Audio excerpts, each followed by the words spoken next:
Oh, we're live on YouTube. Not live on X yet. What the fuck? What the fuck is going on here? We're live from Nashville, Tennessee with issues already. Boy, oh boy. It's good to be here. A little late on a Wednesday night.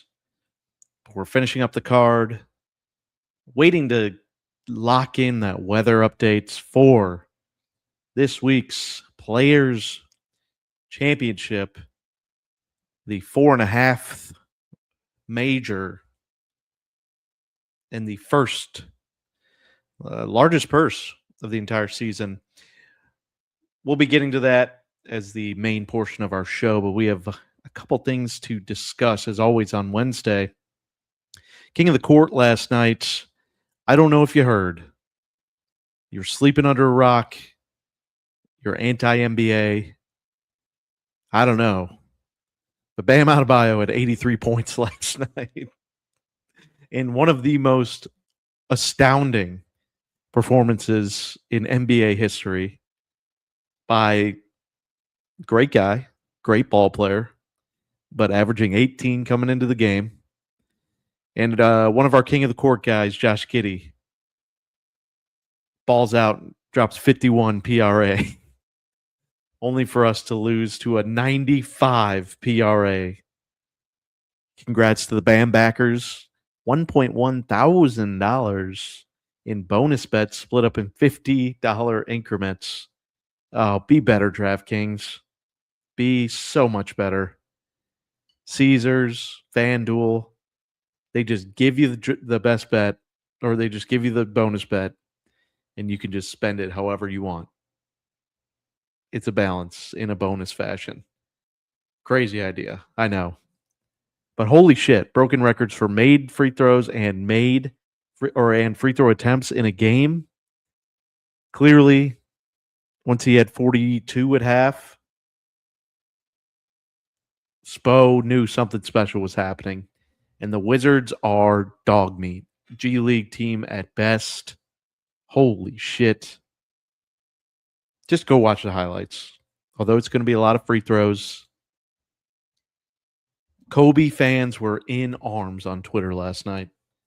There was nothing that was going to make these folks happy. Poor Kobe fans. In honor, I mean, all I'm going to be doing is shooting. When I shoot at the trash can, bam.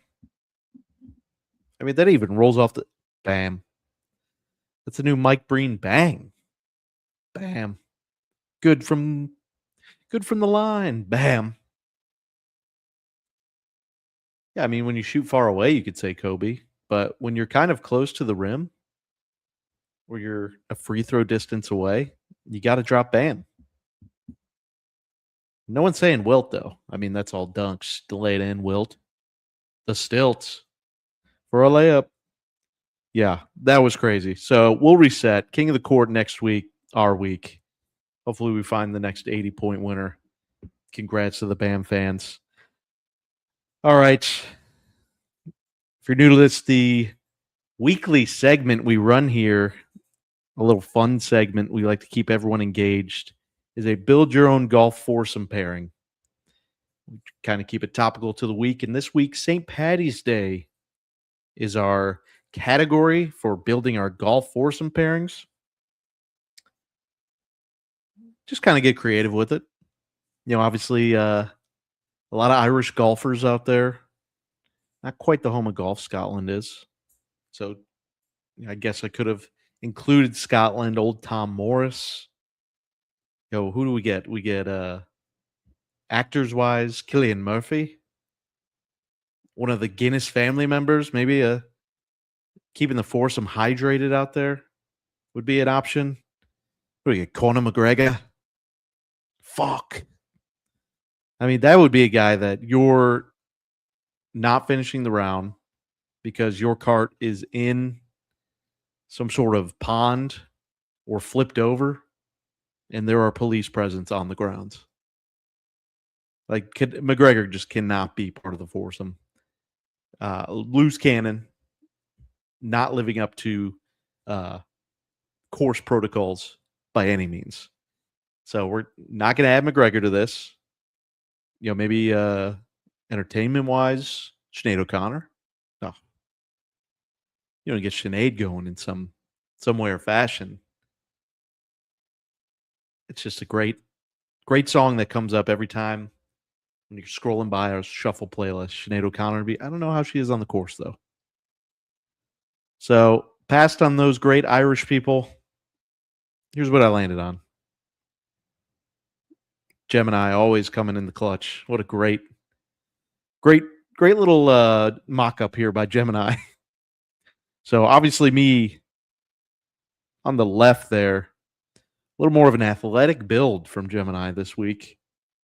Those biceps and forearms are, yeah, I'll take that. Definitely drawn from images I've submitted. But if you can recognize that is not Nick Faldo. What else does that look like? I don't know. But that's Liam Neeson. Got to have Liam Neeson in the foursome. I mean, if we're talking about all-time underrated funny guys, Liam Neeson is up there. Because if you have, I mean, obviously the Naked Gun remake is pretty laugh out loud funny. But if you haven't seen the Life's Too Short show on HBO and his improvisational comedy bit he does with Ricky Gervais, do yourself a favor and give that a quick YouTube, because it is unbelievably funny. And if you like dry sense of humors, Stephen Merchant and Warwick Davis, legend in the little person community. Lord of the Rings, Star Wars, ever heard of him? Harry Potter. He's got the trifecta. So yeah, we got to have Liam Neeson. I mean, Electric Factory. Every week we talk about need storytellers, need certain sort of personalities, don't care about the golf. Speaking of golf, we do need a golfer. Got Shane Lowry. Guy knows how to put a Guinness down. Guy's a size that will fit into the group. And he's a reliable partner. And the guy he knows to have fun. And he's clutch. So I think Lowry's a good representation for our St. Paddy's foursome. That we're going to go out on Tuesday and get low on the course. And then bring it up with 24 Guinnesses in the clubhouse. And our fourth is the Lucky Charms mascot. I mean, do I need to go any further? Talk about magic on the greens. I mean, you need a role player that will come in the clutch in any sort of foursome scramble pro-am. And I think our guy, Lucky Charms, does he have a name? Is his name Lucky? Lucky Charms mascot name? Lucky the Leprechaun, yeah. Or Sir Charms? Oh, SC is going to come in the clutch for us. I mean, he'll be our anchor. He'll be our absolute anchor putting. He'll just be able to find the line. I think he'll be able to find the line. And not only that, I mean, the guy just churns out a great grain, a great cereal. This is a childhood favorite. Say what you want about the marshmallows. Once you get some milk on them, it's all go. Might not be the best dry cereal to eat, but milk engaged, and we're ready to roll. Sir Charms, a.k.a. Lucky the Leprechaun, our fourth member in our foursome pairing for St. Paddy's Day edition, Liam Neeson and Shane Lowry. I think we did Ireland pretty well on that one. No idea what the next week's going to be, but definitely interested to hear what you have to,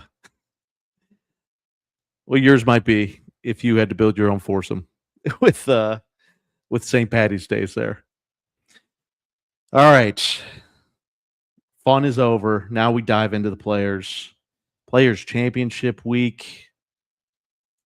We're going to talk about the weather splits. We're going to talk about the any sort of betting cards. The biggest question is there a weather advantage? And I'm here to argue no. I'm here to argue no, folks. And I'll tell you why. If I can every fucking week. Can't find the share the screen button. There we go. All right. We got our weather. Shout out to this is a callback to our college football show. Cover weather every week. Let me zoom in for you here, better for the viewer.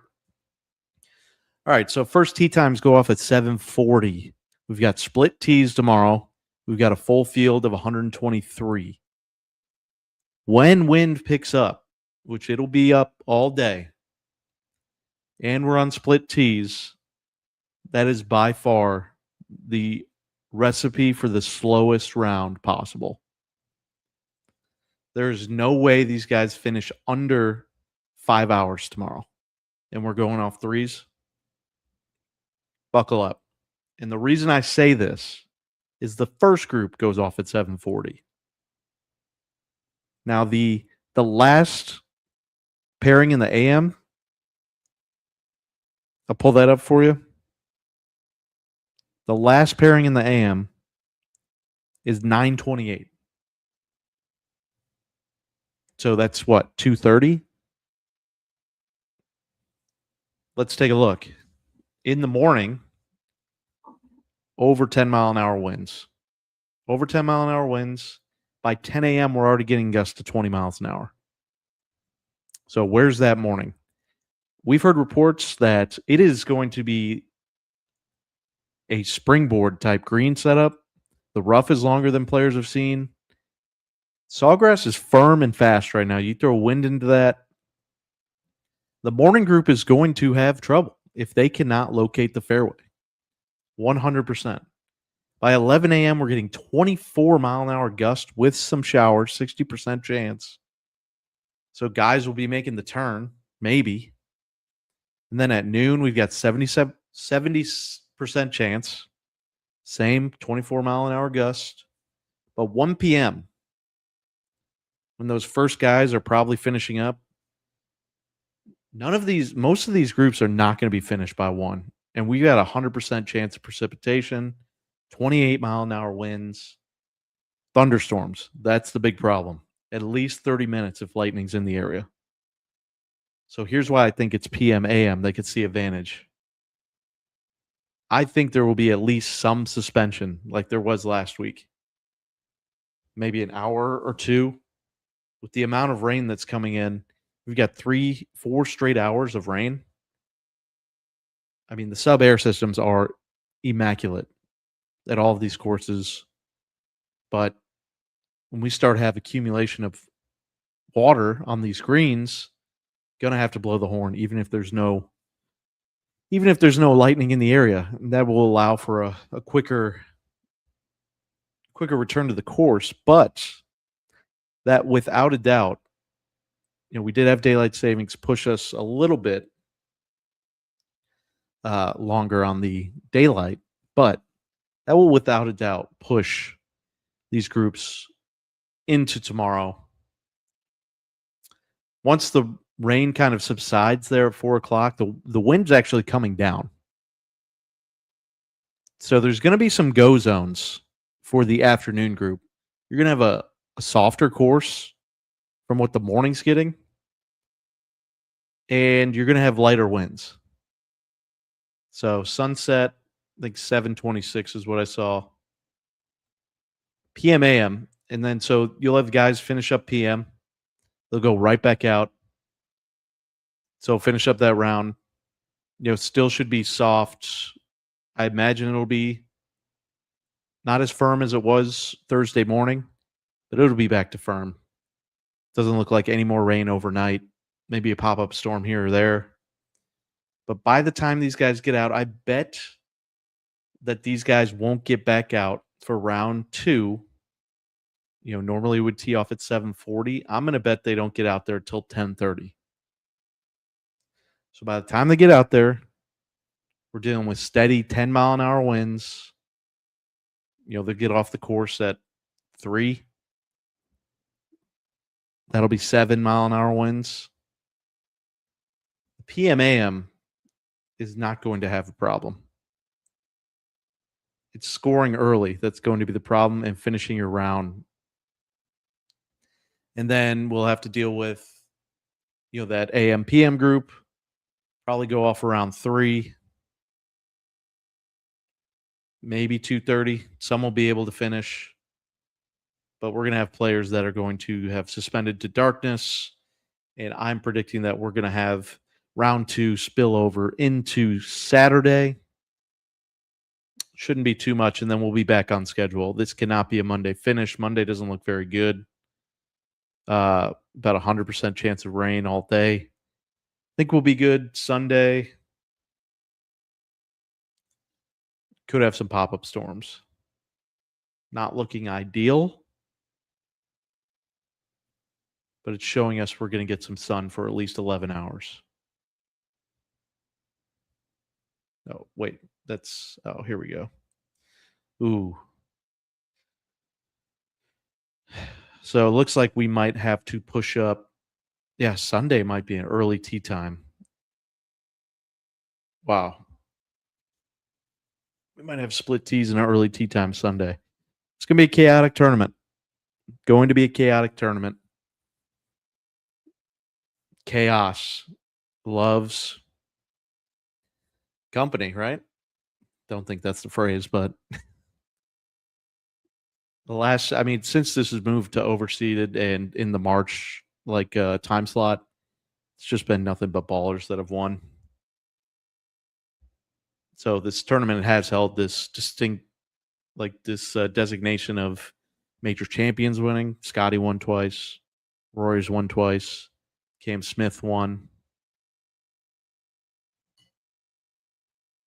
And who else won the Players? Players champions by year. Let's see. Justin Thomas. That's right. 2021. And another wind-aided tournament. So we'll see. I think if you're building lineups, I think you're good to just rip one. Don't worry about a wave. I think both have their disadvantages. Obviously, playing in the rain sucks, but the wind is the worst part. And the fact that these storms are going to have less wind by the time they're moving through, it's going to help the PM/AM group. I'm telling you, it really is. So don't build lineups with wave advantages. Just don't do it. It's not going to work out. It's not like 2021. We had 40-mile-an-hour gusts. People were just, 17 was just a absolute snake pit. So let's dive into a couple golfers and let's build some models here. So first off, BetSperts Golf, pretty solid. Tool has everything, every variable, every condition. So I built this model. Haven't touched anything besides wind. Moderate wind and extremely windy, which is under their definition. Moderate's 10 to 17, windy's 18 plus. You just saw. We're going to see both those conditions tomorrow and some Friday. So I think 18 months is a good enough sample size. It's only pulling rounds that have these qualifications. So surprise, surprise, Scotty Scheffler pops out as number 1 stroke gain total in these conditions. Harry Hall been playing really good golf. And he's a shocking name because, not shocking, but just surprising. Because you have your other normal guys, McIlroy, Fleetwood, and Mr. New Wind himself, Chris Gotterup, our king, and potentially our supreme leader after this week once you see the card. Yeah, Gotterup, a couple names that pop out, Gerard and McNeely, Vince Whaley, obviously. You get a lot of wind when you play in Puerto Rico, Bahamas, Myrtle Beach, all those off tournaments. They have just windy courses, windy conditions. So I'm going to go ahead and tally that one up as just a misnomer. Although 2 years ago we did have Chad Ramey leading this golf tournament. And Whaley and Chad Ramey, that's like lamb and tuna fish.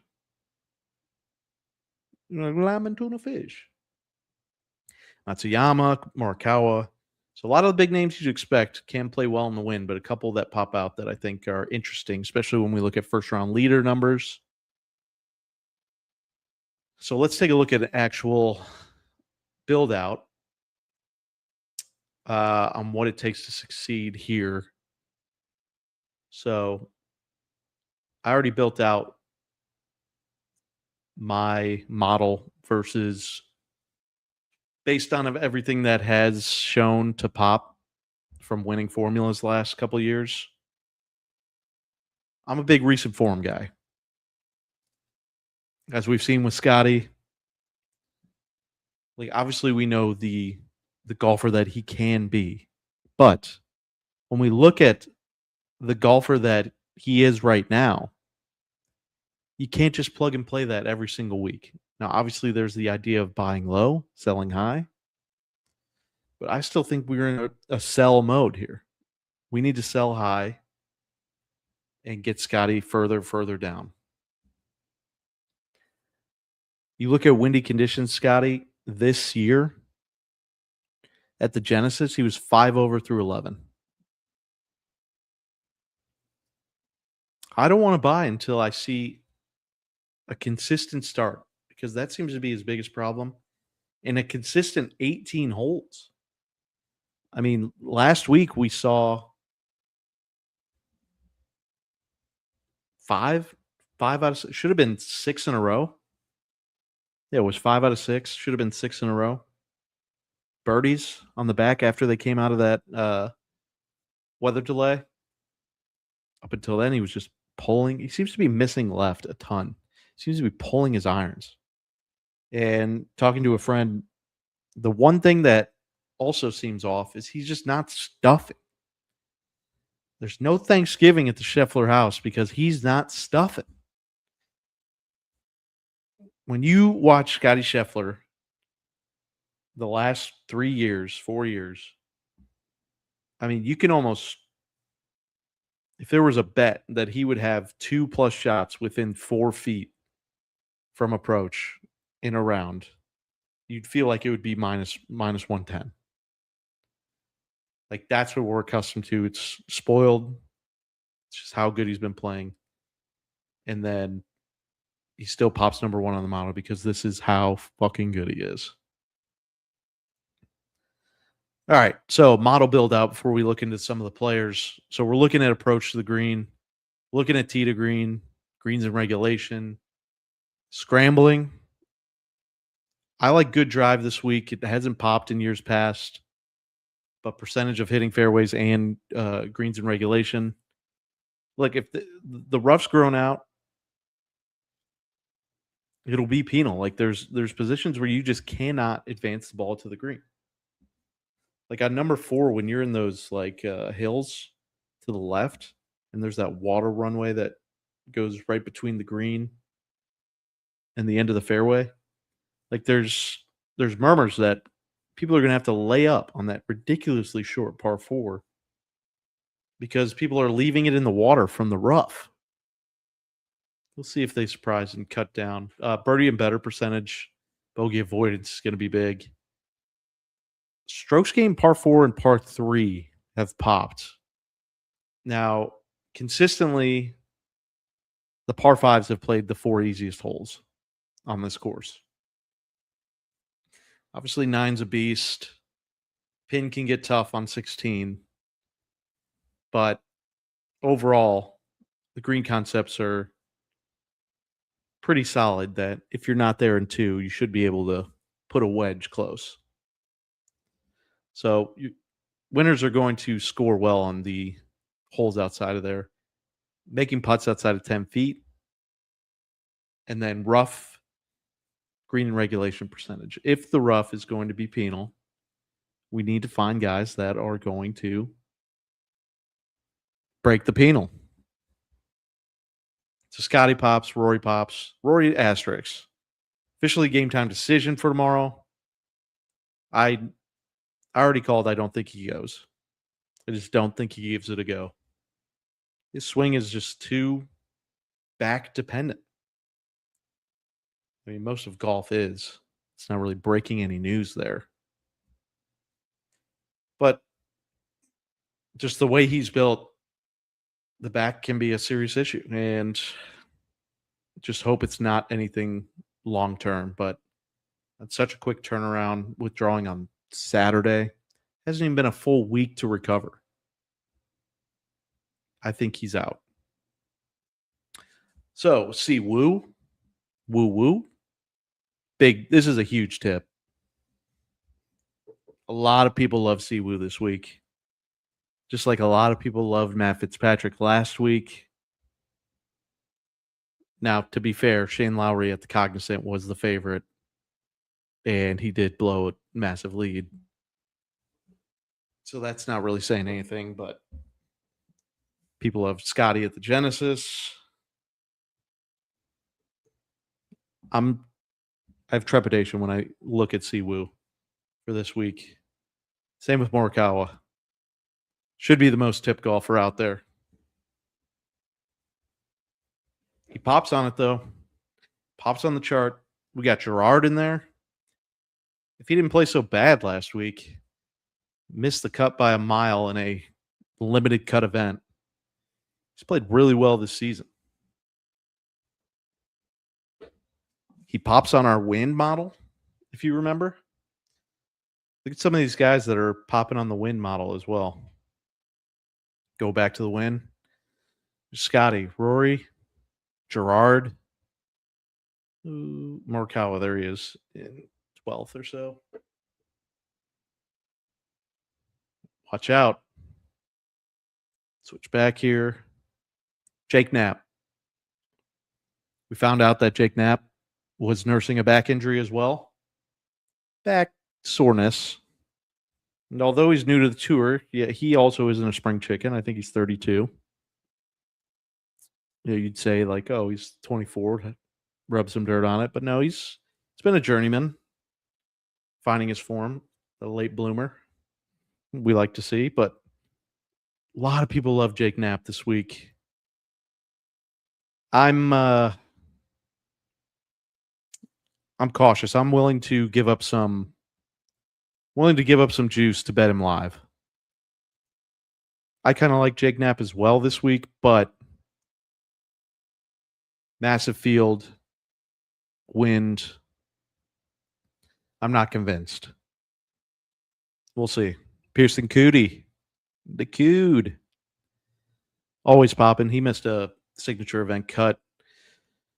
So worried. Smotherman WD'd. Tummy ache. And then absolutely sent Tommy into a spiral. In his own thoughts. Can't keep a drive on the map. Thanks, Smotherman. That one hurt last week. Tommy did not need to be playing alone. He was in a bad spot. And our birdie all par fives got absolutely demolished on the hole that Smotherman withdrew, number 6. Tommy just blasts one almost like into like OB on 6. Not water, OB. Yeah, you're like, where the fuck is OB on 6? Tommy almost found it. So, anyway, Kitayama. Love Kitayama this week. Love Kitayama. He had one bogey in the last 36 holes at Bay Hill. Just steady Eddie, consistent, striking the ball really well, playing it well off the tee. Just worried about can he score well enough? While he did uh, only bogey once last week or the final weekend, pretty sure only 3 birdies on the weekend. And still going to need to get some scores the way Friday and Saturday are looking, and then Sunday morning as well. So we'll see. Fitzpatrick, maybe the putter's coming back. We'll see. I don't know what the fuck is going on there. I'd like the names to stay, please. There we go. Yeah, so Fitzpatrick, Thorbjorn Olesen. That's a pass. Mac Meisner, Berger. All right, let's take a look at Berger. This is crazy. You're like, okay, Berger flash in the pan. Like, he loves Florida courses. Look at this under the radar Berger here. Here's his player profile. Only 7,100 this week.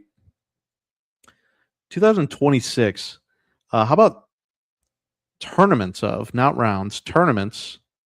3.5, 7, 5.8, 7.9 gaining strokes approach. Those are preposterous. And that's 1, 2, 3, 4 out of 8 tournaments he's played in this season. Now, he's missed the cut and finished way down there in the weeks that he's not been on with the irons. But that was West Coast. As soon as he gets to Florida, 5.8, 7.9. Blew a lead. Now, obviously, gaining strokes putting was huge. Back to a different putting surface, but it's like it's a weird POA. They'll be pristine. They'll be perfect greens tomorrow. And then off the tee, love to see that. But what did he do on Sunday? Oh, he did fine. Just lost around the green. Need some scrambling, but off the tee on Saturday was his big problem. But yeah, Berger could be a name to watch. Berger, Cam Young, Adam Scott, previous winner. Russell Henley, someone we talked about on Monday's show as a popper. Bogey free on the weekend at Bay Hill. Also, just like no birdies.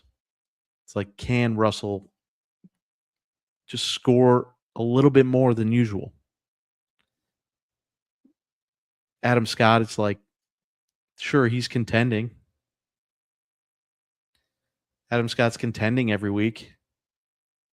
But is he in enough form to finish, like get a win? Like, here's Adam Scott's.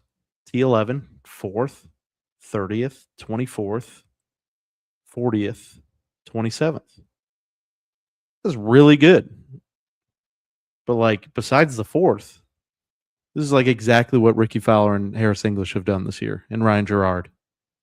Gerard has a cut in there, but you get my point.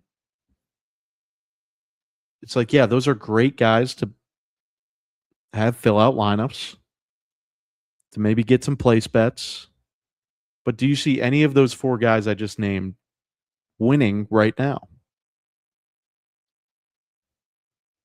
It's obviously possible,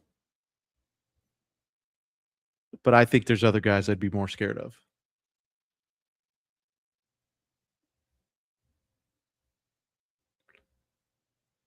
Bridgman is a problem. And then Goddard up, big problem. So he shined in Sony at Waialae, extremely windy conditions.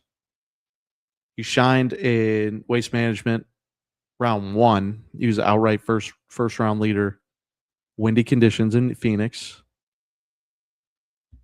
He lulled to sleep, and then he comes back at Bay Hill. and he's contending at Bay Hill. Look at Goddard T18. Yeah, he's cut at the Genesis. Just ran out of steam on California. But he wins Waste Management, 18 at Farmers, wins Sony. Like, if you want a guy that can shape the ball, because there are no two holes where the wind's going the same way each time.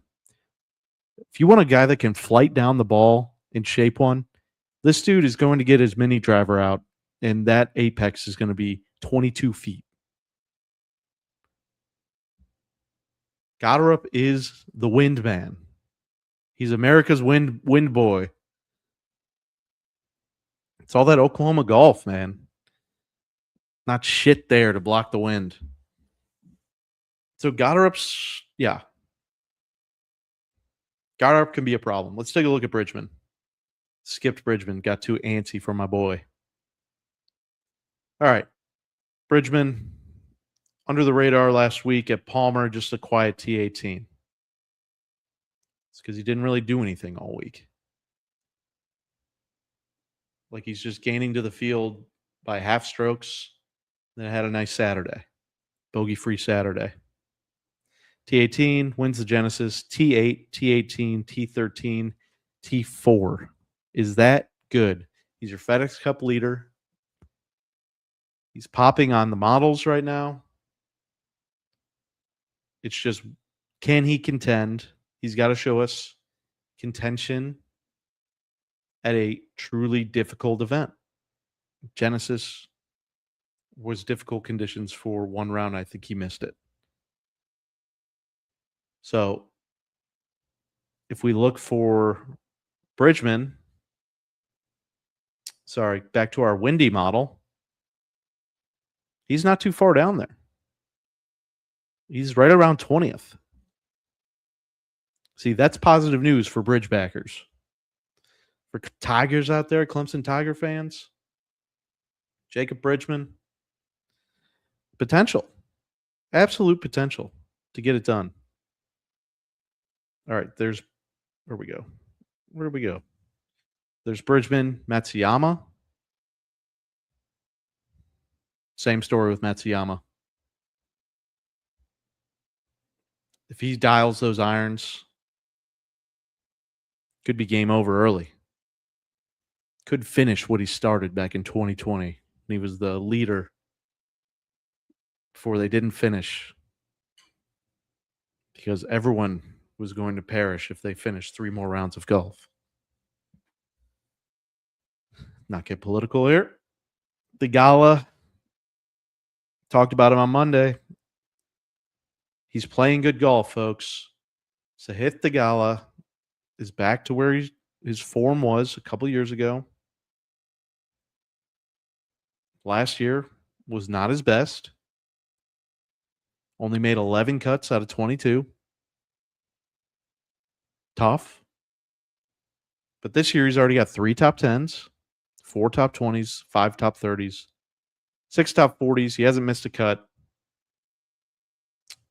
Ooh, Pebble was his T60. Yeah, he hasn't missed a cut. Last week, incredible weekend to finish out. Maybe a little variance off the tee. A little wind forcing you to hit it a certain direction is going to help. He's a big-time shaper of the golf ball. As you know, he's one of my first clicks at 100-1. Sahith is on the card, and he's popping on the model. Popping models. 20th on the model. Shane Lowry. Just want to say one thing about Lowry here. Oh, we got to switch back over. Sorry. So Lowry 100% is dealing with the yips. 100%. And Arch 11. Tourcast this week rolled out a driving range shot tracer. It's a little clunky, but Lowry's been there all 3 days, pounding the range. Shout out to guys like Goddard and I was hoping to see something out of Fleetwood. Shout out to Fleetwood. 20 balls on the range, 3 days combined. Just love that. Love it. No need to, I think he needs a little work off the tee, but fuck it. Doing it live. If you look at Lowry's tee balls on that shot tracer, he's even working through it on the range. And he's done well in past years. But Shane Lowry he's not someone we'll be tracking this week. Let's just say that. He is in that PM/AM. I think is the advantage. So we shall see with Lowry. Haotong Lee is popping. See, Brooksy, 32nd. He's going to need to roll the rock like he started to roll it on Sunday and at Cognizant, obviously. And to be honest, more than the putter, we just need a fucking solid round out of Brooks like there was on Sunday from the Cognizant, but early. Like, just need a Thursday, 3 birdies, 1 bogey, 2 under. That's it. Control the chaos. Control the variables. The Jekyll and Hyde situation is just not going to be a repeatable formula to get closer to winning. Brooks. See, Xander was one we clicked on first. His approach game, so 46th in this model. I trust him in scenarios that tough field situations, strength of field as an added form here that is not being shown, reflected. Started to putt a little better last week too. And then Minwoo. All right, so our guys are in the top 50. We'll take that. Minwoo's ability to control the ball off the tee in these windy conditions should be a bonus here for what we're looking to accomplish. Birdie machine when needed, but can definitely, let's see, where's bogey avoidance? Oh, done well with bogey avoidance this year. Minwoo has also been popping. T6 last week, T12, T2, T28, T38, T10. A lot of people are going to be on Minwoo. Are you ready to bet Minwoo 35-1? We are. We are. Although very concerned about his Sunday performance. He's 3 over on the front. He was 5 under on the back. Played himself out of the tournament just to get close enough that he could play worry-free golf on the back. So we'll see. Minwoo did make the card, but not overly psyched about it. Let's look at a few names here that have made some betting cards. Victor, but are down here. 52nd on the model. Have to think he found something a little bit last week. 67 on Saturday. He's starting to come back. Let's see. Joel Damon. He's a guy that's making people's long shot cards. Let me tell you something. Joel Damon is not winning the Players' Championship. You can clip this. You can ridicule me to death. But there is no chance in hell that Sunday rolls around, wind in favor, that Joel Damon is winning the Players' Championship. It's not. He would need a 10-shot lead on Sunday to choke away, to not choke away. That's what he would need 10 shots if he was in the lead to win that tournament. If you think Joel Damon will be up 10 shots going into Sunday, got some oceanfront property in Kansas that I'd love to sell you. Just yeah. People get so because it's such a great turn in for the account. You have a 200 to 1 ticket that's in contention. It's like I called this. I'm the long shot king. Well, long shots like that don't win very often. There's a FYI. Hate to spoil it. Spoiling beans over here. But it's fun in the moment. But I don't see ever accounting yourself and auditing yourself at the end of the season for how many 200 to 1 tickets you just tossed in the trash on the ground at the racetrack. All right. Anyway, Fleetwood down here at 73. If he can't fucking find it off the tee, he's going to be cut so fast. He finished second to last week. Made the cut. A little bit of hope there on Friday, and then just pissed it all away. Sam Burns down here. What's he doing this year? Let's take a look at Sam Burns' profile because missed the cut signature event last week. Missed the cut in the last two. And then T6 at Pebble. Got it to Waste Management. Burns has been absolutely out of his fucking mind in Jekyll and Hyde. Jeez. Even played in the Pro Tour? Yeah. Stay away from Sam Burns. Don't let him hurt you. That's a live bet right there. Do not touch Sam Burns. Hoagie, he's someone that's popped for us from what I showed you on Monday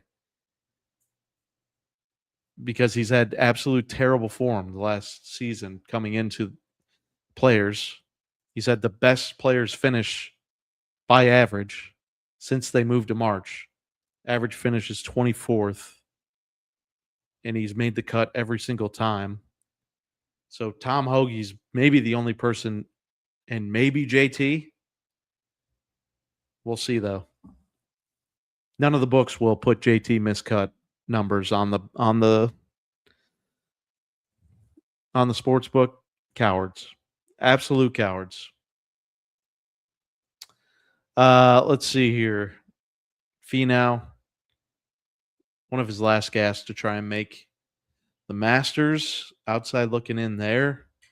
Need a really good showing here to get some world ranking points.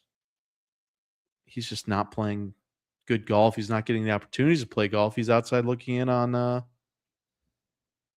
signature events. Or didn't make it for Bay Hill. I think he was in the Aon. Genesis, Pebble, T28 and 18. Farmers T11. Pretty good. But he's getting cut. He's got 3 cuts and 3 top 30s. Wild. Yeah, Finau. Hope he figures it out.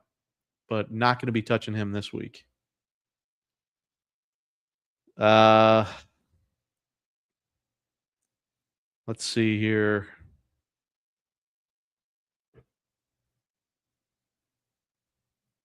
That about does it. Yeah, JT's all the way down here. Give me your miscut line. Cowards. Harmon, stay away in these conditions. Sungjae. Still birdie machine. Just when will he get back to his form? It's too early to take him off injury. Keegan, Glover, T2 here T3 last year or 2 years ago. Gradesman, interesting. All right, so that's our model. Let's look at a couple other things here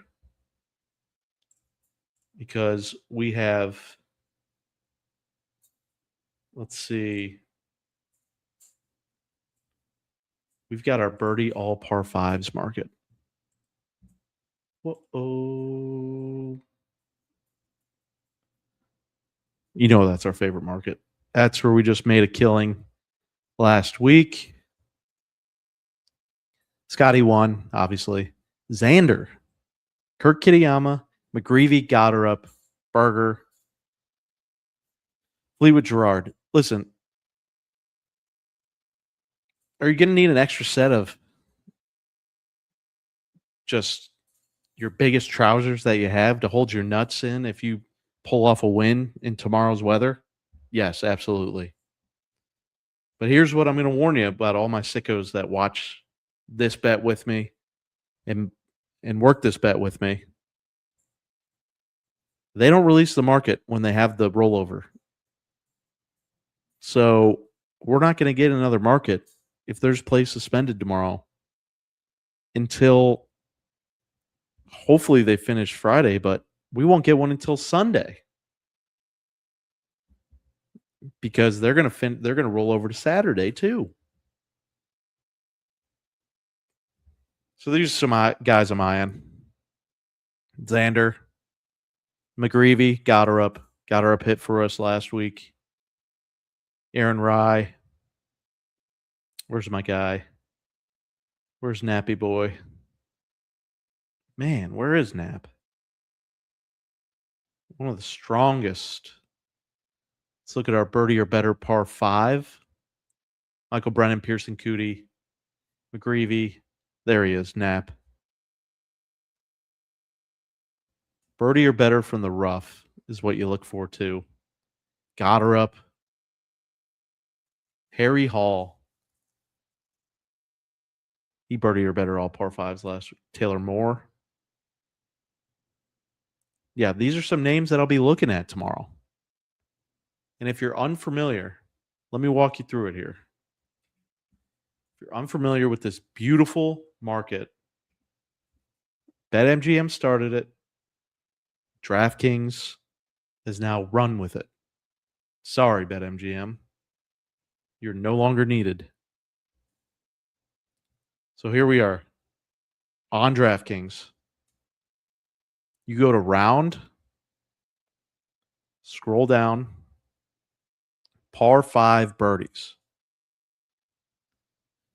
Birdie all par 5s in one round.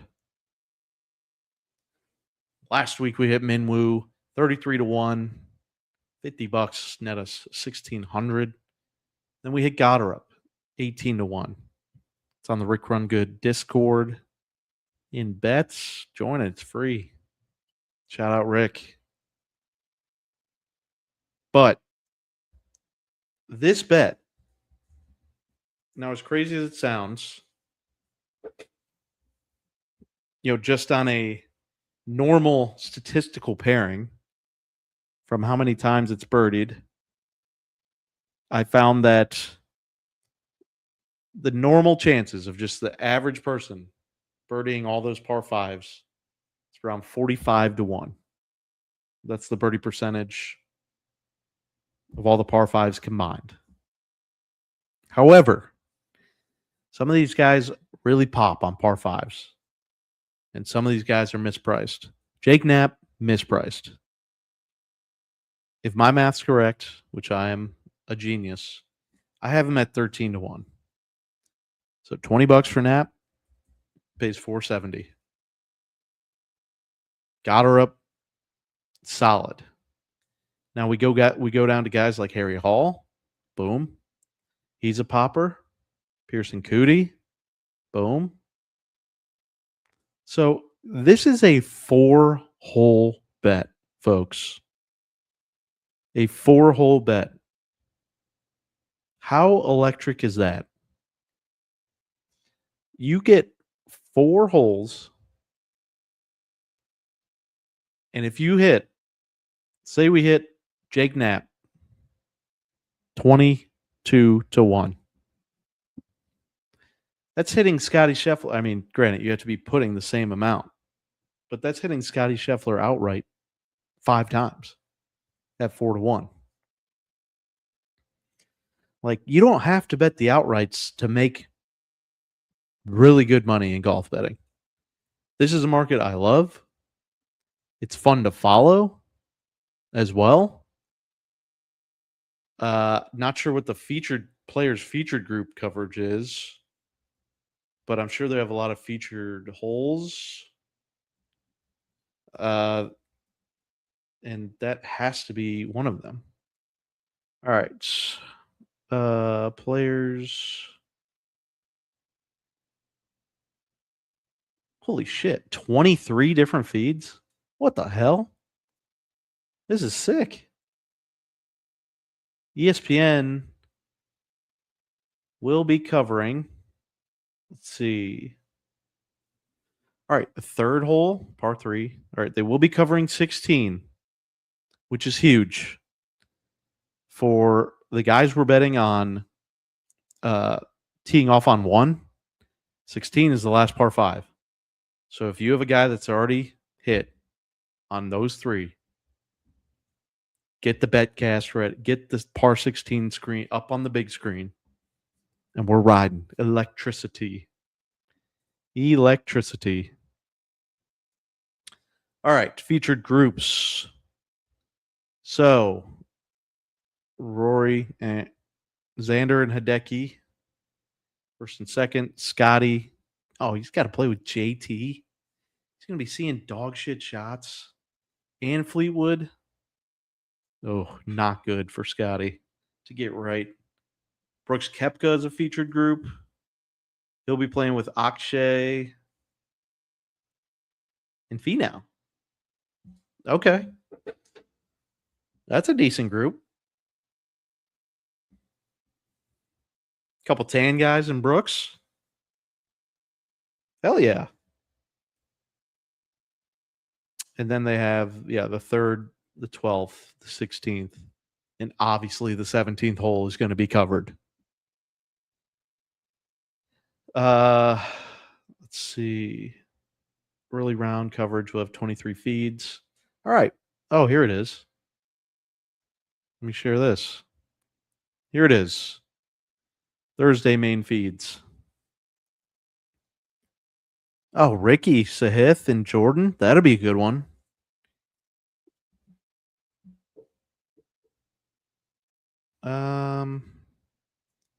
And then feature totals. Yeah, really good stuff here by ESPN. Let's go back. You know what? Let's go back real quick. Your browser's lost connection to your share screen audio. Oh, I don't need share screen audio. All right, let's go back to BetSperts here. Because we're going back to the par 5 birdies. So yeah, bogey avoidance. Rough GIR is huge as well. These guys just haven't had enough rounds. I mean, and these guys are playing courses that aren't rough penal. Going for a percentage is huge. Xander pops on that. JT, oh, no thank you. Højgaard. Taylor Moore popped on one we talked about earlier, going for it. Also par 5, birdie or better, birdie from the rough. Taylor Moore could be a sleepy one. What was he at? Taylor Moore. Taylor Moore, get the door. What the hell? Where are you, Taylor? So many bets. Tough to filter through here. There he is, 33-1. Is that the magic number that hit last week? Could be.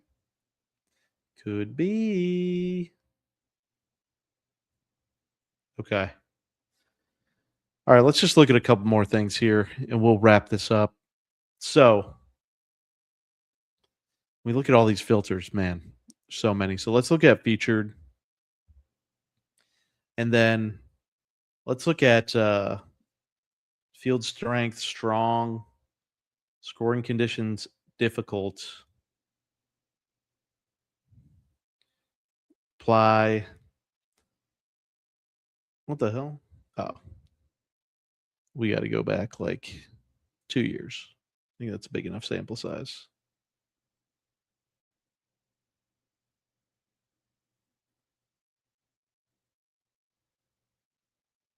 We'll just go scoring conditions difficult. Last 2 seasons. McIntyre. All right. So this is what we're looking for in this. DraftKings has Bet and outright, get a share. So basically, like king of the court, king of the course. DraftKings, king of the course. I'll mark this down so I can get timestamps.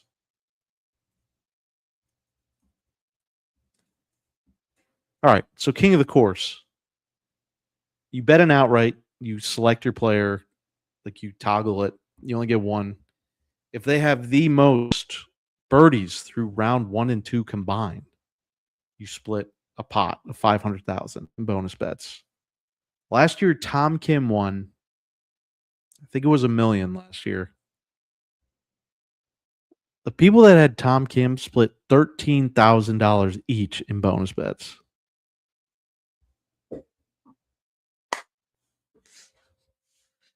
I mean, you have to think a lot of people are clicking Scotty, which is fine. But let's figure out some conditions that we can get because we need to be able to put together a solid pick, but also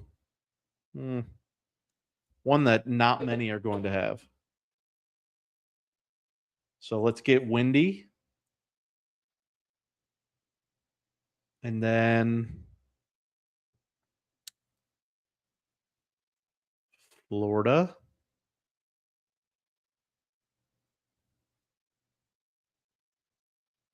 Or no, let's do windy. And we need people just dropping putts.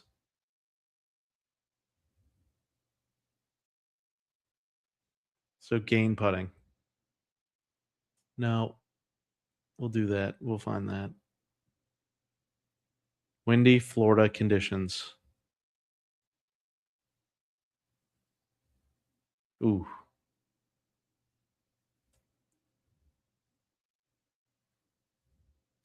Should we go 2 years?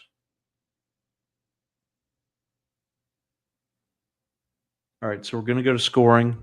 Bogey avoidance. Who cares? Birdie or better? Wyndham Clark. Whoa. Sudarshan, Yellow Wolf. Nah. Brooksy. Yikes. What kind of sucker, me, would rip Brooks in that contest? Right? And McElroy. Marty Doe. Akshay, man. Way he's rolling the rock might be opportunistic. He plays really well in windy conditions. To rip Akshay. Smotherman, Morikawa. I don't know. It's all about birdies or better. So, I mean, Wyndham's liable to go 8 birdies, 8 bogeys, and it doesn't matter. Like, I don't think he has a chance to win the tournament outright, and that's what I have to place. But I'll put the minimum bet to get the bogey or the birdie king of the course. I think Wyndham is very, very live. Very live. Let's just see. Let's just see the last, in no conditions. Let's just see the last 18 months. Let's do one condition. Let's just do field strength strong. Field strength strong? Or should we do scoring conditions difficult?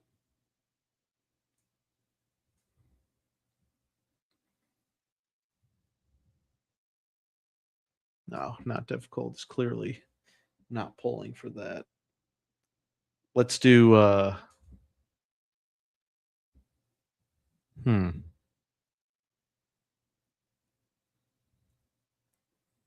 very strong fields. Strong to very strong fields.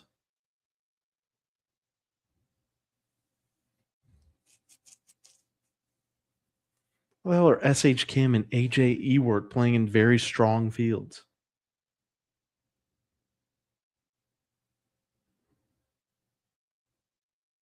B.O.B. Birdie or better. All right. It's just not working. So we'll go bare bones. Who's leading us off? Scotty, Harry Hall, Mike Brennan, Pearson Cootie, Rory, Keith, Cashmere Keith. Now there's a birdie machine.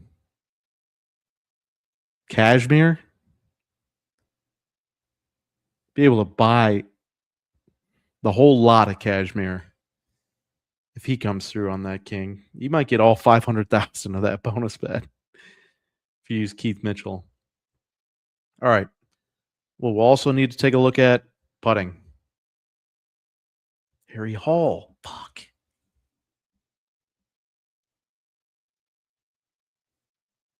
Damn. Three-putt avoidance. Do we get bonus putting? Yeah, putting ranges. Outside of 10. Oh, my God. Harry Hall's a goddamn machine.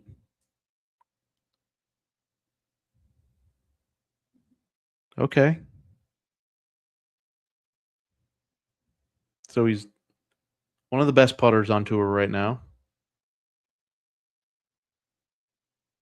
Him and Sam Burns. Oh, man. Do I go Wyndham or Harry? Ooh-wee. Then we have birdies are better. Harry Hall's second.